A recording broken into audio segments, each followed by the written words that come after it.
જય ઈસુ. સંતોની કેડીઓમાં બધાને સુસ્વાગત. રોમ 10:17 કહે છે, શ્રદ્ધા ઉપદેશ સાંભળવાથી જાગે છે અને એ ઉપદેશ એટલે ખ્રિસ્ત વિશેનો સંદેશ. આજે જુલાઈ 21 બ્રિન્દીસીના સંત લોરેન્સ, જે પુરોહિત અને ધર્માચાર્ય હતો, તેઓના તહેવારની ધર્મસભા આજે ઉજવણી કરે છે. સંત લોરેન્સ ફ્રાન્સિસ્કન સાધુ સંઘનો પુરોહિત છે. તેઓનો જન્મ ઈસવીસન 1560 ઇટાલીના બ્રિન્દીસામાં થયો હતો. તેઓ એક સારા અને પ્રભાવશાળી વક્તા અને ઉપદેશક હતા.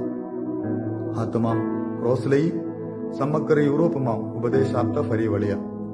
તેઓ ઘણી ભાષાઓનું જ્ઞાન ધરાવતા હતા, જેવી કે હિબ્રુ, ફ્રેન્ચ, જર્મન, ગ્રીક, સિરિયક અને ઇટાલિયન વગેરે.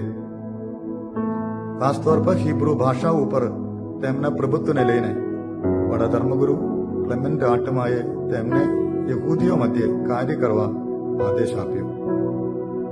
તેમનો ધર્મશિક્ષણ અને ઉપદેશ સાંભળવાથી ઘણા યહૂદીઓએ બાપ્તિસ્મા લીધું અને ખ્રિસ્તી બન્યા. ઉપદેશકો માટે બ્રિન્દીસીના સંત લોરેન્સ એક ઉત્તમ નમૂનો છે. કેથલિક ધર્મ શ્રદ્ધાની ઘોષણા કરવી અને તેનું જતન અને રક્ષણ કરવું તે દરેક કેથલિક ભક્તોની ફરજ છે.